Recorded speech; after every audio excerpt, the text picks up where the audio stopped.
that I think Dad would want me to. Quite a sort of nice symbolic thing, I think, that she felt that she was able to. I didn't feel I had the strength to. I felt very wobbly. But she said, no, I want to demonstrate that spirit, because she keeps on saying he's living on through us. And it was a lovely thing to do, yeah. Welcome back. We have missed you. Have you though, Jenni? Yeah, I mean, I have. Because usually when you arrive, there's a full chaos in the studio and it's been very quiet. Has it been calm? Has it been organised? Has it been tidy? It has been. It's been so tidy. We need some mess. We need some chaos. No, we have genuinely missed you. And I hope that everything is all right with you. I mean, it must be quite overwhelming because everyone is aware of your situation. And does that help you?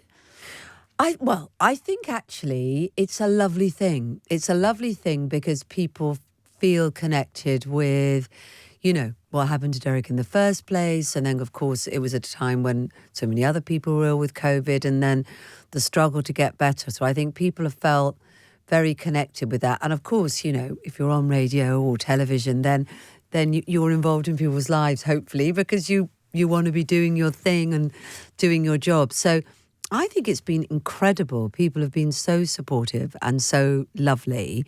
Everybody at Smooth has been amazing.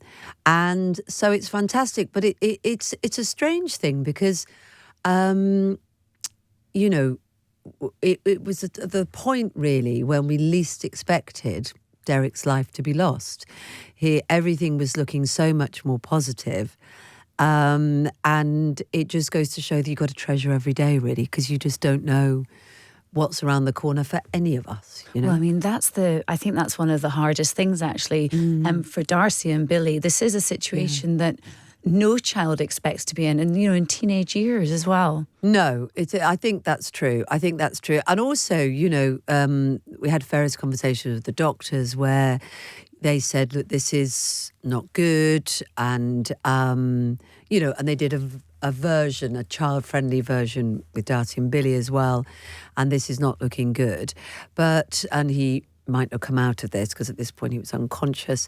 But of course, they're two children who've been told twice before, you know, he may not come out of this coma. And he did.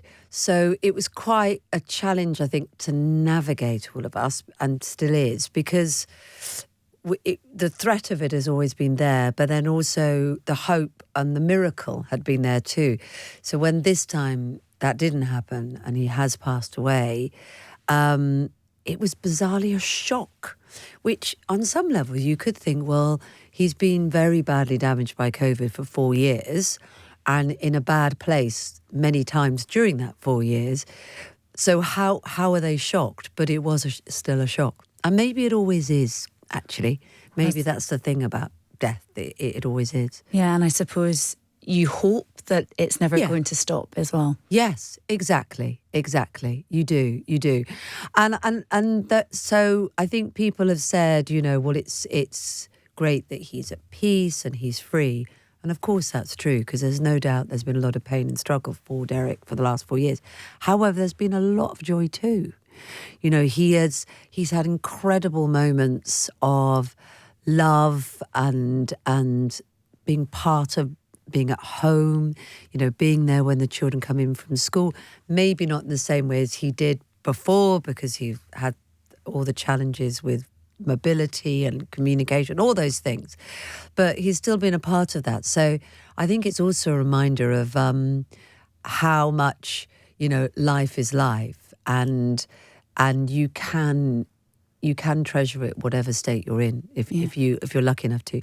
And of course the carers that have been around us have been vital for that, you know, that they have enabled us to have as a family what so many other families didn't have in COVID, because they passed away. We've had 4 years to enjoy, and we hoped it would be more, but we still had those, you know. I think ultimately, though, I mean, you've still lost someone that's truly, you know, one of the most important parts of your life. And I don't think anyone can deal with that very easily. And so even though he has gone, he's left you behind, and now you're having to deal with it all. And, you know, you can be busy with work, you can be busy with family being in the house, but ultimately, how are you coping now? I don't think I really know yet, and I'm not trying to avoid answering. I think we're in that first shock phase. I think, and I think I've just done what I've always tried to do, which is keep going. But also, somebody sent me a beautiful poem about how you need to walk slowly with grief. And so I think it's sort of, the last 4 years have been quite adrenaline fueled. There's always been a battle to fight. There's always been a treatment to pursue. There's always been, operations or dramas like sepsis to deal with. And so it's been a very urgent, oh my God, we've got to get him to hospital now. And now suddenly there is a vacuum for that. And so we're just sort of feeling our way. And I don't think I really know. I certainly don't feel like I can offer advice at this point to anyone. But we're just sort of feeling our way gently, really. Yeah. And the children were clear that I think there's a need for normal, isn't there, when a situation is incredibly abnormal and shocking.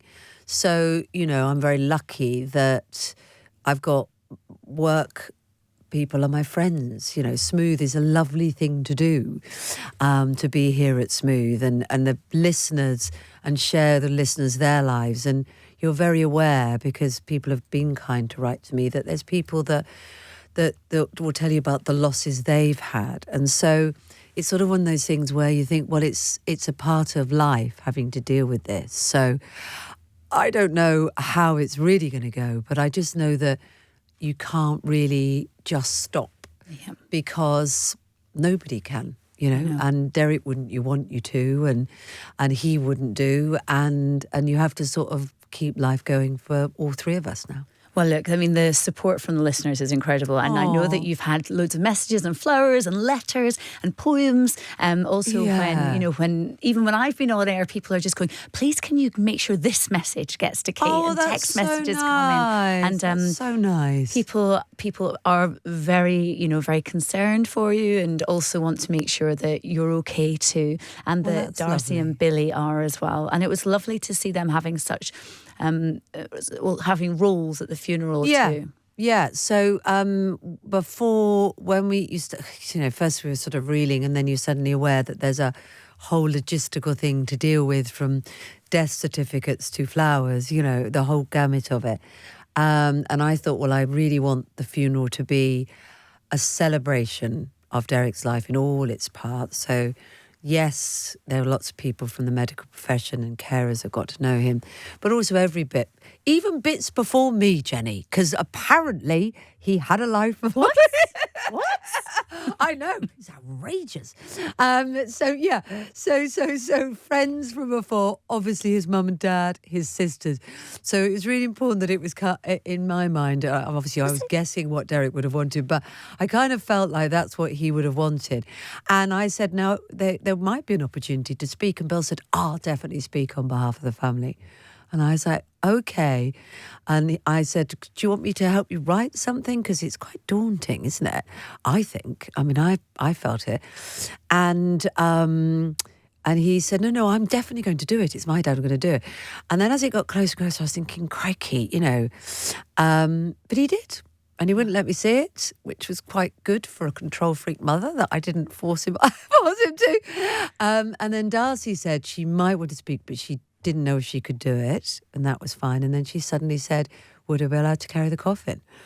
And I said, crikey, it's a heavy thing to do, Darcy. And she's like, I can definitely do it. And unbelievably she did, which is amazing. And she said, I think Dad would want me to. And quite a sort of nice symbolic thing, I think, that she felt that she was able to. I didn't feel I had the strength to. I felt very wobbly. But she said, no, I want to demonstrate that spirit, because she keeps on saying he's living on through us.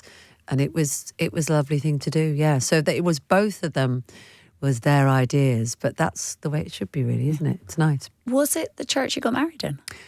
Not only was it the church we got married in, which, yes, is true, it was also the church where we had our first date. And it's It's I know unusual. Thank you. I don't know many people that go on a first date to well, was it like a Sunday service? So what it is that Gloria Tapiero, who you know very well, who used to work at GMTV with me, knew Derek from years ago when they were both in politics. And she set up a random blind date, didn't actually tell me. So we'd briefly met at a group of friends for drinks. He rang up and said, I'd like to take you out on a date. Marvellous, I thought. By this point, I'd heard lots of stories about him, holding court in the Groucho Club, and I thought this is going to be glamorous. Had a full blow dry, fake tan, got myself sorted. And then he cancelled me 45 minutes before and said, I'm so sorry, I've completely mucked up. I have forgotten that I'm serving cheese and wine at my local church's amateur watercolour exhibition. And I was like, this has got to be a wind-up. So I thought, is this a test? What is it? And he said, you could come if you wanted. So I said, okay, I will. Thinking there must be some, I'll get there. There'll be a helicopter to fly to Paris, or there'll be a car to go to a luxury restaurant or something. No, he was there serving cheese and wine to elderly amateur watercolour artists. And then, so we ended up having this strange first date, which is lovely actually, because it was totally different from, some of the stories I'd heard about him from before. I didn't know him before when he was in politics, but it was another side to him. So it set it off on a course. So first day, got married, and then final celebration, goodbye. A perfect place. For the I know. We didn't have any watercolour, but everything else was the same. Can I just ask how Elton John got to sing, and the song he sang, Skyline Pigeon, which I hadn't actually heard of, but I read the words. Oh my goodness, what a beautiful song. Extraordinary and beautiful. And he, I think, has felt from the very earliest days very, very connected, because Derek was ill, he had a friend that was ill, and through that kind of 6 degrees of separation, they were in intensive care at the same time, one in America, one here in the UK, Derek. And so in that time when there was a sort of a search for knowledge, he ended up offering to get in touch via other things. And so it's been connected, and he felt connected. And so therefore it was lovely that he was there, and it was lovely that he sang, and it was a lovely gift, really, actually. And you're right, it's not like a song that, there's lots of Elton John music I've played to Derek in the coma, and that we played together when he's been more well, and that wasn't one of them. And I think that was particularly lovely, because the words are so beautiful. Yeah. Yeah. I mean, if anyone hasn't heard the song, they should absolutely, because it's just the words are beautiful. It's beautiful. And I thought, right, I knew it, and then thought, right, I played it with his sisters beforehand, and they were in tears, and then to sort of prepare yourself, because it was beautiful. I mean, really unexpected and really lovely. And, kind of very private, I think, and a very private thing, because he is obviously the greatest showman. But it was, a very private sort of lovely thing, which was very, very kind, very kind. Well, here we are. You're back on Smooth on Monday, and we're very much looking forward to having you back. You must be excited about coming back. I'm so excited. What's the focus for the next few months? The focus on Smooth, there might be a little bit of music. I'm thinking... I was thinking if more I of can your remember life. where the buttons are and how to press them. So focus generally, I think the focus is really just to pick up the pieces, to enjoy what I'm lucky enough to call work. It never feels like it though, Jenny, does it, to be honest? Let's be honest. And to keep that connection going that I think we all love, and the brilliant music. To be honest, on Monday morning, they might tell me that everything has changed. I don't know what is happening. I probably need a briefing. But for me, I think it's just to just keep going, doing the things I love, really, which is being here. Okay, well, Kate, I mean, we are in awe of you. I mean, you've shown so much strength and I think resilience, and also the fact that as well that you have just kept going through everything, and where lots of people would have crumbled, you've kind of like powered through. And so Well, I don't know why you've all been I'm the one lovely. that's crying here. Oh no, don't! It's lovely to have you Don't. back. It's so lovely. It's so lovely to see you. God, I feel like we need a hug. Let's have a hug. Come on.